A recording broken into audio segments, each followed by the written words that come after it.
এটা কি বসার জায়গা আপনাদের? 100 বার। এটা বসার জায়গা? ডাকেন, অসুবিধা কাকে কি ফোন করবেন? ডাকেন।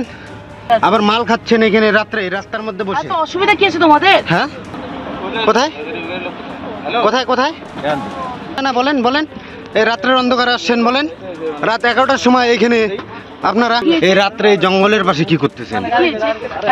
এই গজলডোবার জঙ্গলে রাতের অন্ধকারে গাড়ির আলো মুখ ঢেকে গলা খুলে হাসছেন দুই নেতা নেত্রী। একজন রাজ্যের শাসক দলের তৃণমূল পঞ্চায়েতের সভাপতি, আরেকজন বিরোধী দলের মহিলা মোর্চার নেত্রী। এটা কি এক নিছক সৌজন্য সাক্ষাৎ নাকি অন্য কোনো গভীর ষড়যন্ত্রের ইঙ্গিত? বন্ধুরা, আজকের প্রতিবেদনে আমরা তুলে ধরব এমন এক ভিডিও ভেতরে রাজনীতি, যেটা শুধুমাত্র উত্তরবঙ্গ নয়, কাঁপিয়ে তুলেছে রাজ্য রাজনীতি।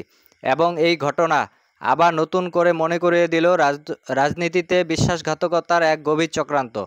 আর দলীয় শৃঙ্খলা ভাঙা মানেই তৃণমূলের পাতা ফাঁদে নিজের পা ফেলা। সিনেমার মতো নয়, বাস্তব রাজনীতির লজ্জাজনক অধ্যায়। প্রথমে ভিডিও প্রকাশ আসছে সোশ্যাল মিডিয়ায়। দেখা যাচ্ছে রাত 9টার পর গজলডোবা ঘন জঙ্গলে দাঁড়িয়ে রয়েছেন একটি গাড়ি। তাতে রয়েছে দুই ব্যক্তি, তৃণমূলের পঞ্চায়েত সভাপতি পঞ্চানন রায় এবং বিজেপির মহিলা মোর্চার নেত্রী দীপা বণিক অধিকারী। গাড়ির পাশে মদের বোতল, হাসি মজাক গল্প চলছে। প্রথমে তৃণমূলের দাবি করে এই ভিডিও এআই দিয়ে বানানো, তো দিন না ঘুরতেই সেই বক্তব্য থেকে নিজেরাই পিছিয়ে যান পঞ্চানন রায়। বরং পাল্টা বলেন, বিরোধীদের সঙ্গে কথা বলা কি অপরাধ? গজলডোবা তো সবাই হাওয়া খেতে যায়। তাহলে প্রশ্ন হলো, এত রাতে করে একজন তৃণমূল নেতা কেন একজন বিজেপি নেত্রীকে নিয়ে নদীর পাড়ে দাঁড়িয়ে কথা বলবেন? হাওয়া খাওয়া অজুহাত দিয়ে কি নিজের রাজনৈতিক অসভ্যতা ঢাকতে চাইছেন? যে দলের সঙ্গে বাংলার ধ্বংস হয়ে যাচ্ছে, সেই দলের নেতার সঙ্গে বিজেপি মহিলা মোর্চা নেত্রীর বন্ধুত্ব। বিজেপির লক্ষ্য কর্মী যখন প্রাণ দিয়ে মমতা বন্দ্যোপাধ্যায় সন্ত্রাসের বিরুদ্ধে লড়ছে, তখন কিভাবে কোনো একজন বিজেপি নেত্রী সেই শাসক দলের নেতাদের সঙ্গে রাতের অন্ধকারে গল্প করতে পারেন বা মদের আসর বসাতে পারেন? আমরা ভুলে যাইনি এই তৃণমূলই 2021 সালে বরং বাংলার বুকে ভোট পরবর্তী হিংসা রাজনীতি চালিয়েছিল। হাজারো বিজেপি কর্মীকে গৃহছাড়া করেছিল, মা বোনদের ওপর অত্যাচার হয়েছিল। তাহলে আজ বিজেপির নেতারা কি ভুলে গেছেন সেই অপমান? এটা কি নিছক সৌজন্য সাক্ষাৎ না অন্য কোনো রাজনৈতিক ঢিল? সোশ্যাল মিডিয়ায় প্রশ্ন উঠছে, নাকি এর পিছনে লুকিয়ে আছে অন্য কোনো ঢিল, কোনো চাপা চুক্তি? পঞ্চানন রায়কে যে মন্তব্য করেছেন তার আরও সন্দেহ বাড়ায়। তিনি বলেন, আমি ক্ষমতা কেন্দ্রে আছি বলেই দলের ক্ষমতাহীনরা আমাকে বদনাম করছেন। তাহলে কি এই ভিডিও তাদেরই দলের কাউকে সন্দেহ করে ফাঁস করা হয়েছে?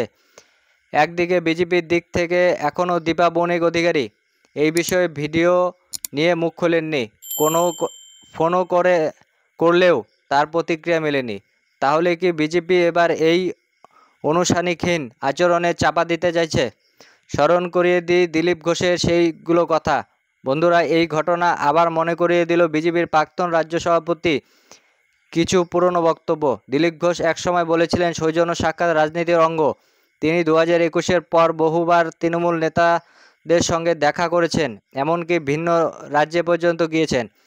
তখন দলের ভেতরে উঠেছিল প্রশ্ন, এটা কি কেবল সৌজন্য না অন্য আলাদা কোনো গেম প্ল্যান? আজও ঠিক সেই প্রশ্নই উঠে আসছে। দিলীপ ঘোষ, শুভেন্দু অধিকারী, লোকেশ চট্টোপাধ্যায়, বিজেপির বহু নেতা অতীতে বারবার বলেছেন যে কিছু রাজ্য নেত্রী ও নেতা তৃণমূলের সঙ্গে বোঝাপড়া করে চলেন। তখন অনেকেই বিশ্বাস করতে চাননি, কিন্তু আজ এই গজলডোবা ভিডিও যে সেই সন্দেহ সত্যি করে তোলেন। মোদিজির ক্লিন পলিটিক্সে এইসব জায়গা নেই। ভারতের প্রধানমন্ত্রী নরেন্দ্র মোদী বারবার বলেছেন, দলীয় শৃঙ্খলা ভাঙলে কঠিন শাস্তি হবে। তিনি রাজনীতিতে স্বচ্ছতা চান, ভারতীয় রাজনীতিতে দেশপ্রেম চান। কিন্তু পশ্চিমবঙ্গে বিজেপির একাংশ এখনও যেন বুঝতেই পারছেন না, তৃণমূলের সঙ্গে কোনো রকম নরম মনোভাব মানেই হলো জনতার বিশ্বাস হারানো। বিজেপি কর্মীদের মধ্যে ক্ষোভ তৈরি হয়েছে। এই ভিডিও ভাইরাল হতেই উত্তরবঙ্গে বহু বিজেপি কর্মী ক্ষুব্ধ হয়েছেন। তাদের বক্তব্য, যারা মাটি থেকে লড়াই করছেন, যাদের মাথা ফাটছে পুলিশের লাঠিতে, তারা আজ নিঃস্ব। আজ মহিলা মোর্চার নেত্রী গিয়ে গল্প করছেন তৃণমূল নেতার সঙ্গে।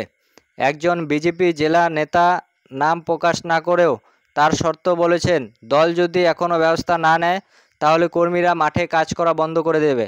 ভোটের সময় আর কেউ ঝুঁকি নিতে চাইবে না। তবে তৃণমূল কংগ্রেসের লাভ বা বিজেপির এতে ক্ষতি কী?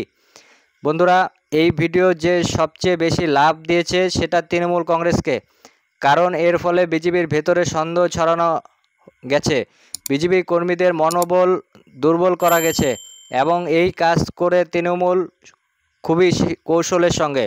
তৃণমূল জানে বিজেপির একাংশ এখনও দিলীপ ঘোষের মতো নেতাদের প্রভাব থেকে মুক্ত নয়, আর সেই দুর্বলতাকে অস্ত্র করে এবার গজলডোবা ফাঁদ পাতা হয়েছে কিনা সেটা এখন প্রশ্ন। নেতৃত্ব শৃঙ্খলা না থাকলে আন্দোলন বিশ্বাস থাকে না।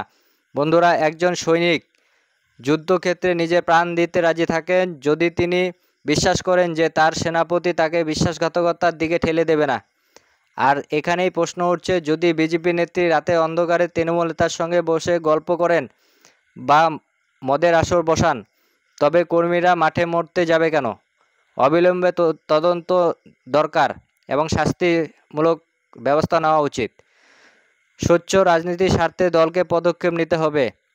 আজ এই ভিডিও বিজেপির জন্য একটা গুরুত্বপূর্ণ পরীক্ষা। যারা আসল জাতীয়বাদের বিশ্বাস করেন তারা জানেন দেশের জন্য রাজনীতি করতে গেলে নিজের ইচ্ছা, বন্ধুত্ব আর ব্যক্তিগত স্বার্থ জলাঞ্জলি দিতে হয়।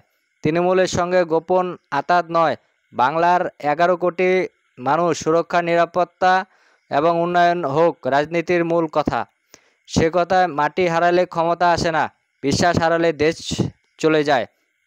স্মরণ রাখুন, মোদিজির নেতৃত্বে ভারত বদলাচ্ছে। রাজনীতি এখন কেবল ক্ষমতার খেলা নয়, এখন একটা দেশ গড়ার মঞ্চ। তাই যারা বিজেপির মতো একটি আদর্শবাদী দল থেকে তৃণমূলের পাকে গা ভাসাতে চাইছেন তাদের কোনো স্থান এই দলে থাকা উচিত নয়। এখন সময় এসেছে আত্মসমালোচনা করার, দলীয় চেতনাকে উত্তেজিত করা এবং বিশ্বাসঘাতকদের দল থেকে সরিয়ে দেওয়ার। এই ভিডিও কোনো নিছক ভাইরাল কন্টেন্ট নয়, এটা একটা রাজনৈতিক চক্রান্ত, তৃণমূলে পাতানো পাত এবং বিজেপির নেতৃত্বে একটা বড় পরীক্ষা। কর্মীদের বিশ্বাস, জনতার আশা সব কিছুই এখন নির্ভর করছে বিজেপির নেতৃত্বের সিদ্ধান্তের ওপর। তাই বন্ধুরা, অনুরোধ, এই ভিডিও শেয়ার করুন, সত্যতা ছড়িয়ে দিন।